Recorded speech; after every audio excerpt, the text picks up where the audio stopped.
ఓం గం గణపతియే నమః. శ్రోతలకు నమస్కారం. మన ఛానల్కు స్వాగతం. శ్రీ పద్మ మహాపురాణం 16వ భాగం. పద్మావతి పలుకులను వినిన గోభిలుడు ఇట్లు పలికెను. నీవు నన్నెందుకు శపించదలిచితివో కారణమును తెలుపుము. నేను ఏమి తప్పు చేసి తిని నీవు నన్నెందుకు శపించ సమకట్టితివి? నేను గోభిలుడను, పేరు కల దైత్యుడను, యక్షరాజైన కుబేరుని సేవకుడను. నేను దైత్యుల ఆచారంతో మెలుగుచున్నాను.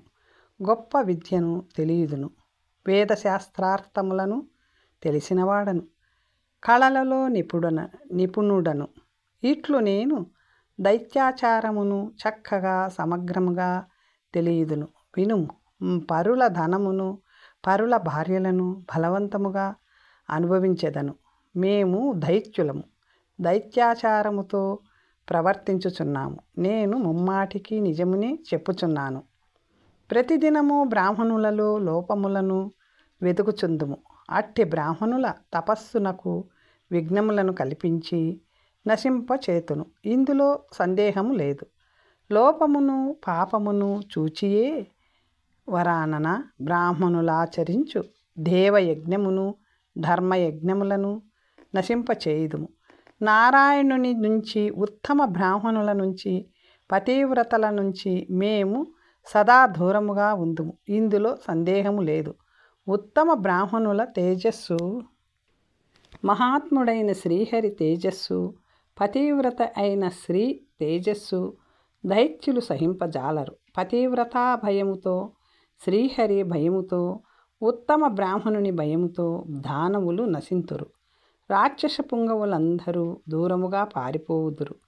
దానవ ధర్మముతో సంచరించుచున్నాను. నన్నెందుకు శపించదలిచితివి? నా దోషమును ఆలోచించుము అనెను. అప్పుడు పద్మావతి ఇలా పలికెను.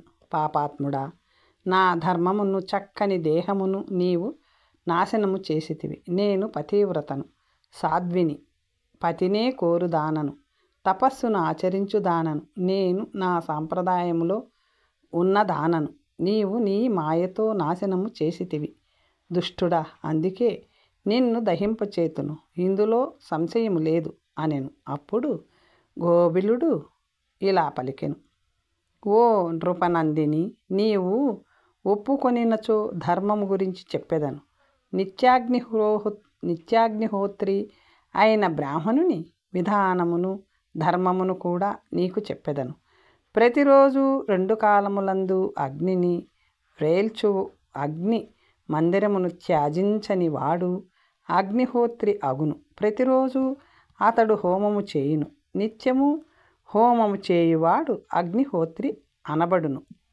వరానన ఇట్లే ఇంకొక భృత్య ధర్మమును చెప్పెదను వినుము. మనస్సుతో, కర్మతో, వాక్కుతో పరిశుద్ధుడై నిత్యము యజమాని ఆజ్ఞను పాలించువాడు, యజమానికి వెనుక ముందు నిలుచువాడు భృత్యుడనబడును.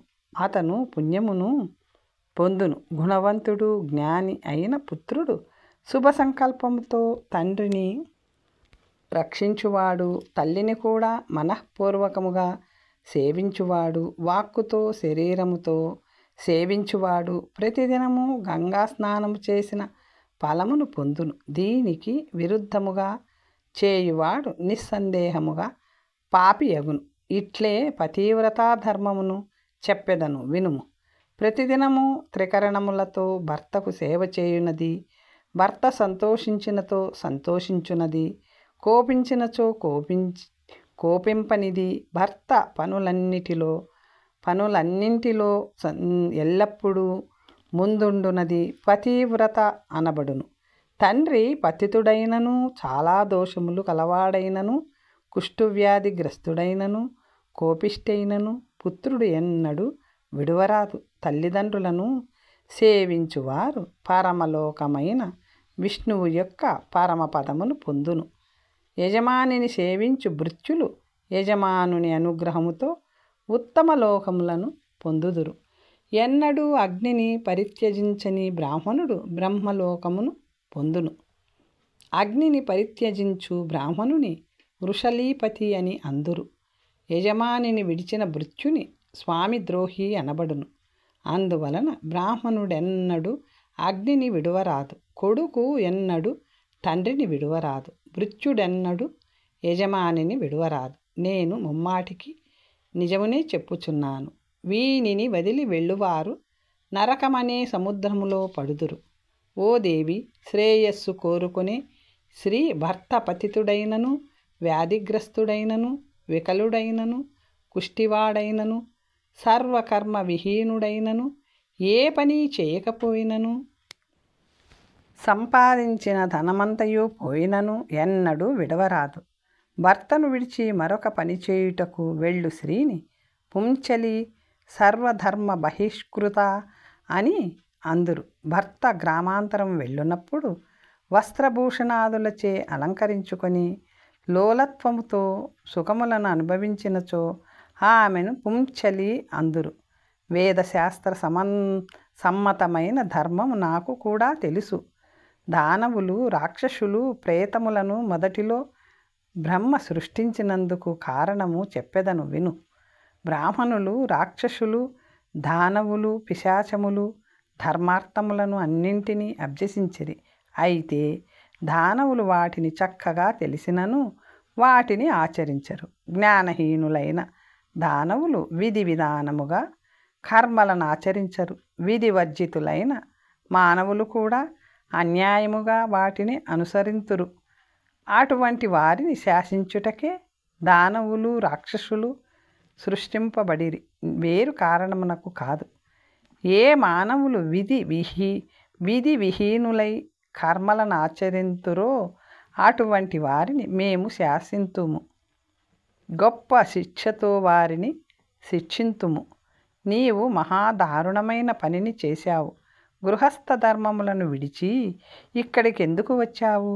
తిరిగి నీ నోటితో నీవే పతివ్రతనని చెప్పుకొనుచున్నావు, కానీ నీ పాతివ్రత్యము నీ చేష్టలలో కనబడుటలేదు. భర్తను వదిలి నీవెందుకు ఇక్కడికి వచ్చావు? సిగ్గు లేకుండా శృంగారాది భూషణాదులతో అలంకరించుకొని ఇక్కడ ఉన్నావు కదా. ఈ పని ఎందుకు చేశావు? దానికి కారణమేమిటి? నాకు చెప్పు. ఎటువంటి సంకోచము లేకుండా, భయము లేకుండా కొండలలోనూ అడవులలోనూ తిరుగుచున్నావు. నీవు పాపివి, అందుకే నేను నీకు ఇటువంటి గొప్ప దండనతో శిక్షించాను. నీవు అధర్మచారినివి, దుష్టురాలవు, అందుకే పతిని వదిలి ఇక్కడకు వచ్చావు. ఎక్కడ నీ పతి భక్తి? నాకు చూపించు. నీ భర్తను విడిచినందున నిన్ను పుంచలి అందురు. భర్తను కాదని వేరు చెయ్యను పొందిన స్త్రీని పుంచలి అందురు. అటువంటిది నీకు నీ భర్తకు 100 యోజనములు అంతరం ఉన్నది. ఎక్కడ నీ పతిభక్తి? నీవు పుంచలా చారినివి. నీవు సిగ్గులేని దానవు, దుష్టురాలవు. పైగా నా ముందు నిలబడి మాటలాడుచున్నావు. నీ తపస్సు ఎక్కడ? నీ తేజోబలమెక్కడ? నీ బలమును, వీర్యమును, పరాక్రమమును నాకు ఈరోజు చూపించు అనెను. అప్పుడు పద్మావతి ఇలా పలికెను. అసురాధమా, మా తండ్రి నా మీద ప్రేమతో నన్ను భర్త గృహము నుండి ఇచ్చటికి తీసుకొని వచ్చెను. అందులో పాపం ఎక్కడున్నది? నేను పతిభావముతోనే ఉన్నాను. కామముతో, లోభముతో, మోహముతో, మత్సరముతో నేను భర్తను విడిచి రాలేదు. నీవే కపటముతో భర్త రూపమును ధరించి మోసగించితివి. నీవు మధురానాథుడు వని భావించి నీ సమ్ముఖమునకు చేరితిని. నీవు మాయావివి అని తెలిసిన తరువాత దానవాదమా, ఒకే హుంకారముతో నిన్ను భస్మము చేతును అనెను. అప్పుడు గోబిల ఉవాచ, గోబిలుడు ఇలా పలికెను. కనులు లేని మానవులు చూడజాలరు. విను, ధర్మనేత్రములు లేని నీవు నన్నెలా తెలియగలవు? నీవు తండ్రి ఇంటికి వెళ్ళాలనే భావము కలిగినప్పుడే పతి ధ్యానమును విడిచితివి. అప్పుడే నీ హృదయమున జ్ఞాననేత్రము నశించినది. జ్ఞాన చక్షువు నశించిన నీవు నన్నెలా తెలియగలవు? భార్యకు తల్లి, తండ్రి, అన్న, స్వజనులు, బంధువులు ఎక్కడివారు? అందరి స్థానములలో భర్త ఒక్కడే ఉండును. ఇందులో ఎట్టి సందేహము లేదు. ఇట్లు పలికిన దానవాదముడైన గోబిలుడు గట్టిగా నవ్వుచూ, పుంచెలి, నాకు నీ భయము లేదు. నా మాట కూడా వినుము. నీ శాపముతో ఏమగును? నీవు అనవసరముగా వణుకుచున్నావు. నా ఇంటిలో నివసించి నీవు కోరిన భోగములను అనుభవించుము అనెను. అప్పుడు పద్మావతి ఇలా పలికెను. సిగ్గులేనివాడ, పాపాచార పరాయణ, నీవేమి మాట్లాడుచున్నావు? నేను పతీభావముతో ఉన్నాను. పతివ్రత పరాయణురాలను. మహాపాపి నీవిట్లే మాట్లాడినచో నిన్ను దహించెదను. ఇట్లు పలికి ఏకాంతముగా భూమిపై కూర్చునెను. గొప్ప దుఃఖముతో ఉన్న పద్మావతితో గోబిలుడు ఇట్లు పలికెను. శుభకరురాల, నేను నీ ఉదరములో సుకృతమైన నా వీర్యమును ఉంచి తిని, అందువలన 3 లోకములను క్షోభింపచేయు పుత్రుడు నీకు కలుగును. ఇట్లు పలికి గోబిలుడు వెడలిపోయెను. దురాచార పరాయణుడైన గోబిలుడు వెడలిన తరువాత పాపమును ఆచరించిన పద్మావతి రాజపుత్రిక గొప్ప దుఃఖమున పొందినదై పెద్దగా ఏడ్చెను. దురాచారుడు పాపాత్ముడు అయిన గోబిలుడు వెళ్ళిన తరువాత పద్మావతి మహాదుఃఖముతో రోధించెను. ఆమె రోదనమును విని చెలులందరూ అక్కడికి వచ్చి రాజకుమారిని ఇలా అడిగిరి. నీకు శుభమగును. నీవెందుకు రోధించుచున్నావు? ఏమి జరిగిందో చెప్పు ప్రియా. రా అని పలికిన ఆ మహారాజు మధురాధిపతి ఎక్కడికి వెళ్ళాడు? పద్మావతి పదే పదే రోధించుచు దుఃఖముతో చెలులతో దోషము వలన జరిగిన అనర్థమను అంతా వారికి తెలిపెను. ఇట్లు వణుకుచు సుదుఃఖిత అయిన పద్మావతిని వారు గృహమునకు తీసుకొని వెళ్ళిరి. చెల్లులందరూ పద్మావతి తల్లితో జరిగినదంతా చెప్పిరి. దానిని విన్న ఆ రాణి వెంటనే భర్త మందిరమునకు వెళ్ళి పుత్రిక వృత్తాంతమంతయును భర్తకు చెప్పెను. దానిని వినిన మహారాజు మహాదుఃఖము పొందెను. వాహనములను వస్త్రములను ఇచ్చి పరివారముతో పాటు మధురా నగరమునకు పంపెను. పద్మావతి భర్త మందిరమునకు వెడలెను. పద్మావతి తల్లిదండ్రులు సుతాదోషమును కప్పిపుచ్చిరి. ధర్మాత్ముడైన ఉగ్రసేనుడు పద్మావతి వచ్చుట చూచి సంతోషించెను. ఇట్లు పలికెను. వరానన, నీవు లేనిదే నేను జీవింపచాలను. నీ గుణములతో శీలముతో అన్ని వేళలా నిజమైన భక్తితో పతిని దేవతగా భావించు స్వభావముతో నీవు నాకు బాగా నచ్చావు. ఇట్లు ఆ ప్రియురాలితో మాట్లాడి రాజశ్రేష్ఠుడైన ఆ ఉగ్రసేనుడు ఆమెతో రమించెను.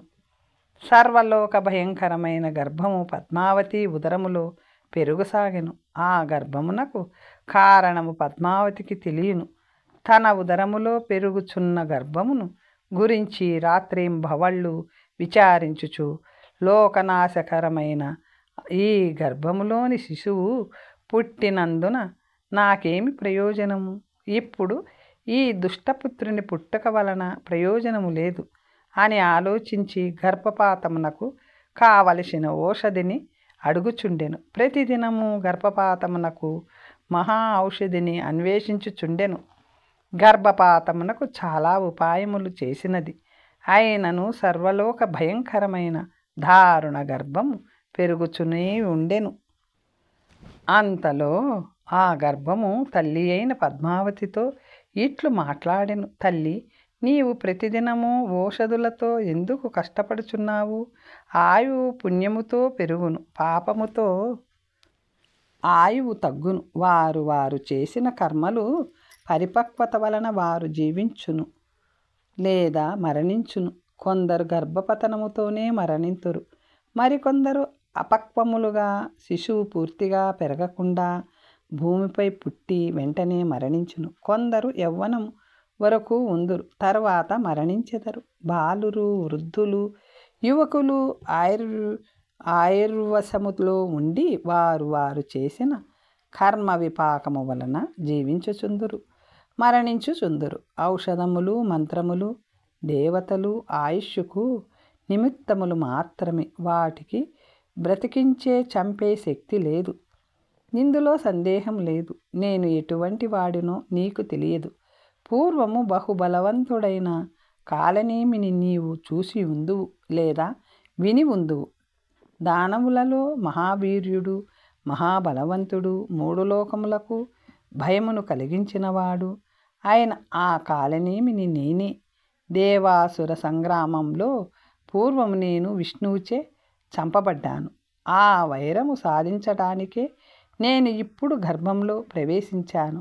ప్రతిదినము నీవు ఇటువంటి సహవాసము చేయకు, అనవసరముగా శ్రమపడవద్దు.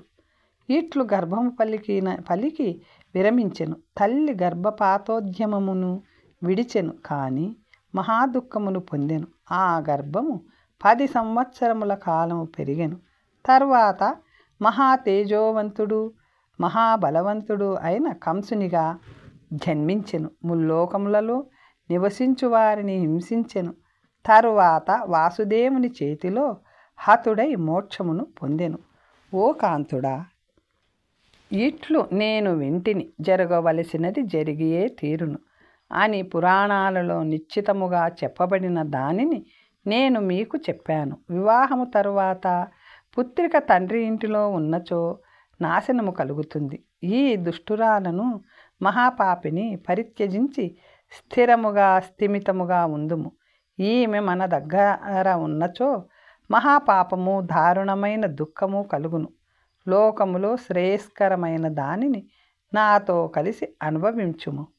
చక్కని సూచనతో కూడియున్న ఈ మాటలు వినిన ఆ బ్రాహ్మణోత్తముడు నన్ను పరిత్యజించతలిచెను. అప్పుడు నన్ను పిలిచి సకలాభరణములు, వస్త్రములు నాకిచ్చెను. నీ పాపపు పనుల వలననే ద్విజోత్తముడైన శివశర్మ వెడలిపోయెను. నీవు దుష్టురాలవు, కులదోషకురాలవు. నీ భర్త ఉన్న చోటికి వెళ్ళుము. ఇందులో సందేహము లేదు, సందేహము వలదు. లేదా నీకు నచ్చిన ప్రదేశమునకు వెళ్ళుము. నేను ఆదేశించినట్లు చేయుము. ఇట్లు నా తల్లి, తండ్రి, కుటుంబం వారు చెప్పి నన్ను విడిచిపెట్టిరి. నేను కూడా సిగ్గు విడిచి త్వరగా వెళ్ళి తిని. శుభకరురాలా, నేనెక్కడా సుఖవాస స్థానమును పొందజాలకపోతిని. నన్ను లోకులు ఈ పుంచలి వచ్చినది అని నిందించసాగిరి. కులమానమును విడిచిన నేను ఒక దేశము నుంచి మరొక దేశమునకు వెళుతూ గుర్జరక, ఈనాటి గుజరాత్ దేశములో పుణ్యప్రదమైన సౌరాష్ట్రములోనున్న శివమందిరమునకు చేరితిని. అక్కడ ఐశ్వర్యయుక్తమైన వనస్థలమని ఒక నగరం ఉన్నది. ఆకలితో పీడింపబడితిని. ఒక చిప్పను, కుండ పెంకును చేతిలో పెట్టుకొని భిక్షమెత్తితిని. సుదుఃఖితురాలనై గృహస్థుల ద్వారము వద్దకు వెళ్ళి తిని. నా రూపమును చూసి లోకులు పాపురాలు భిక్ష కోసం ఇచ్చటికి వచ్చినది అని నన్ను తూలనాడిరి. నాకు భిక్ష లభించుట కూడా చాలా కష్టమైనది. ఈ విధముగా దుఃఖించుచు, దారిద్ర్యముచే పీడింపబడుచు తిరుగుచు ఒక ఉత్తమమైన గృహమును చూచి తిని.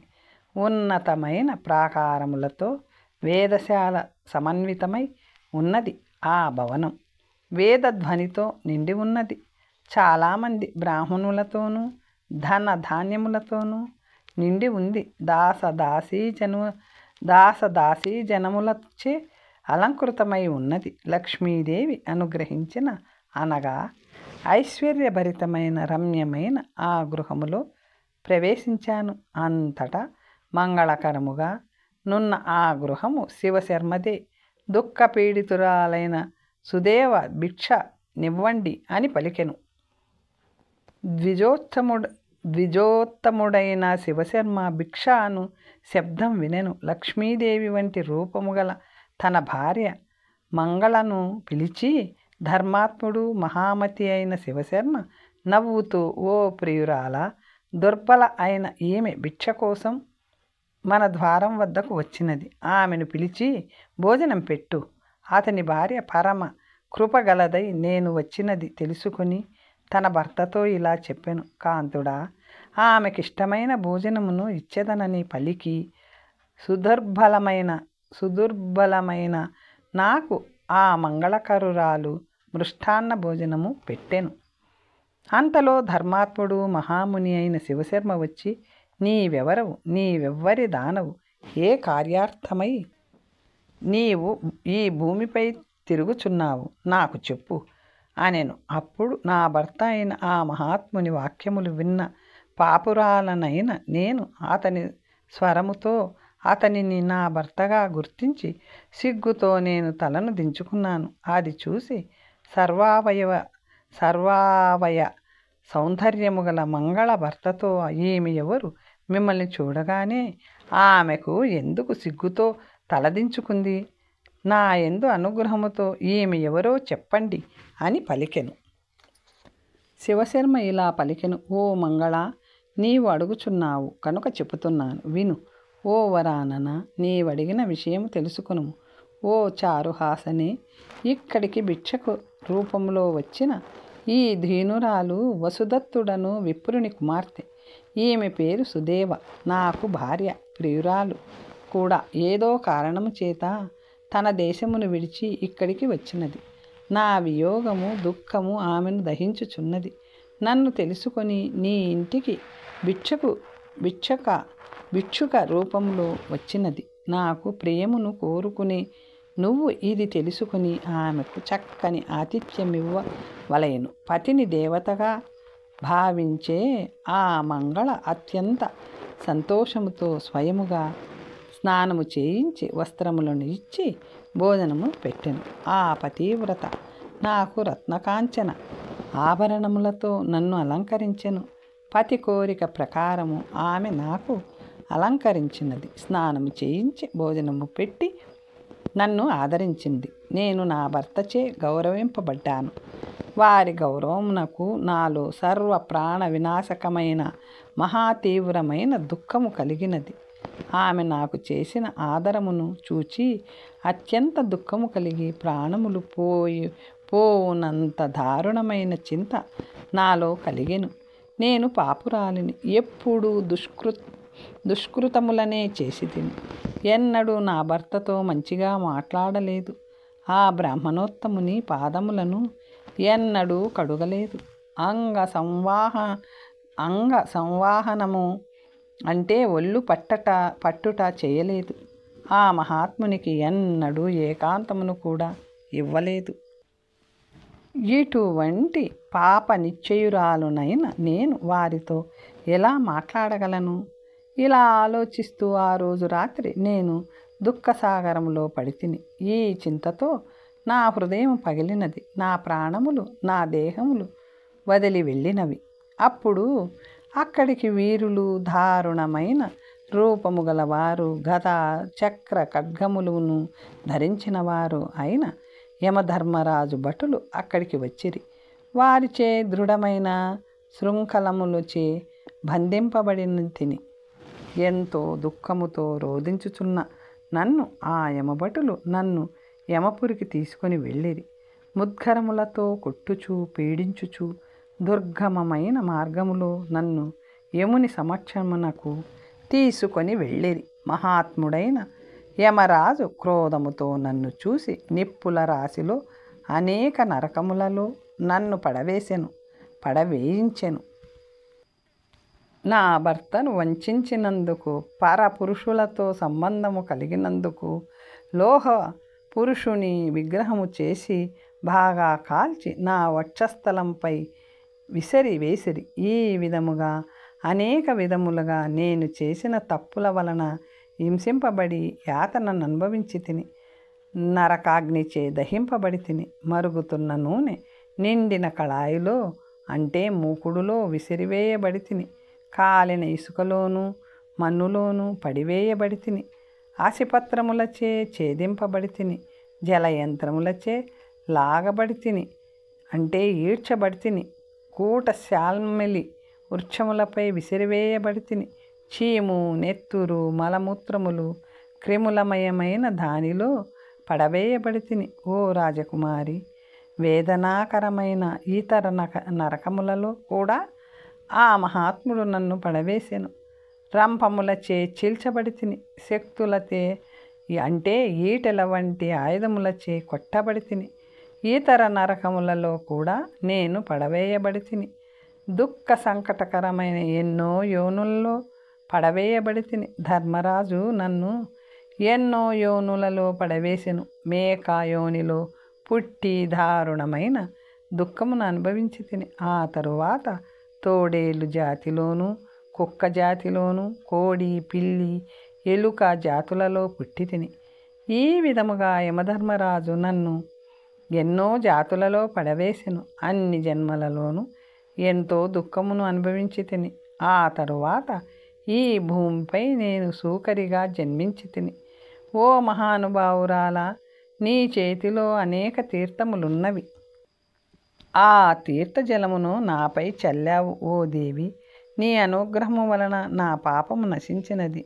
ఓ సుందరి, నీ తేజస్సుతోనూ పుణ్యముతోనూ నాకు జ్ఞానము ప్రాప్తించినది.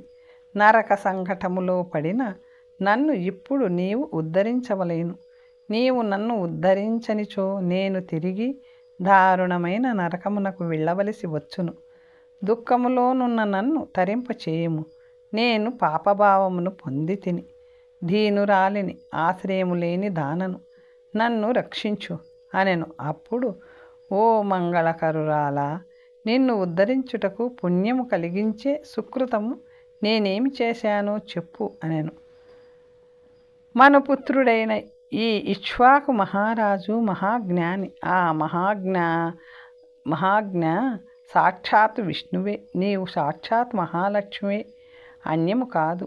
నీవు పతిభక్తి పరాయణురాలవు, పతివ్రతవు. నీవు సర్వతీర్థమయివి, ప్రియమును కలిగించు దానవు. నీవు సర్వమయివి, నీవు సర్వదేవమయివి. ఈ లోకములోనున్న ఏకైక మహాపతివ్రతవు నీవు. రాజునకు ప్రియురాలవు నీవు.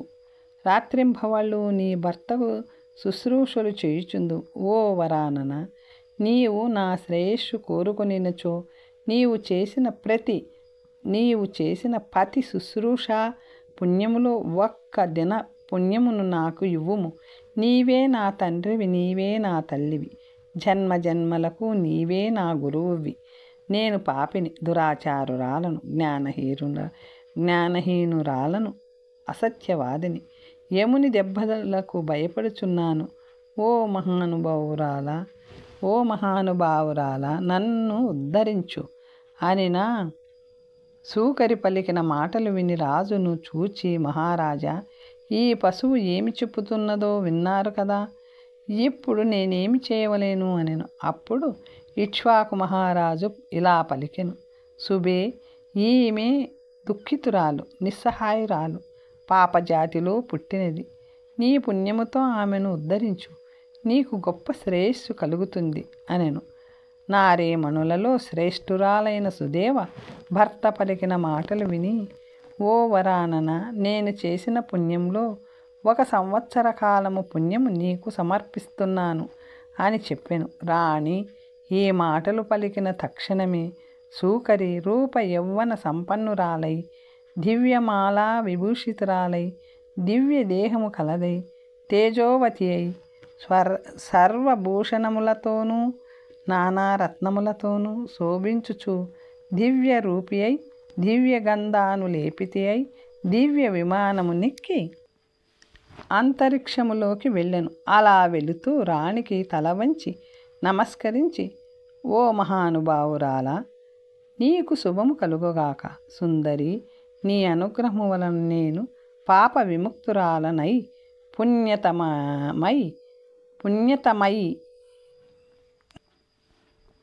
పుణ్యతమము శుభము అయిన స్వర్గమునకు వెళ్ళుచున్నాను అని పలికి ప్రణామములర్పించి సుదేవ స్వర్గమునకు వెళ్ళెను. ఇట్లు సుకల చెప్పినదంతయు నీకు చెప్పి తిని.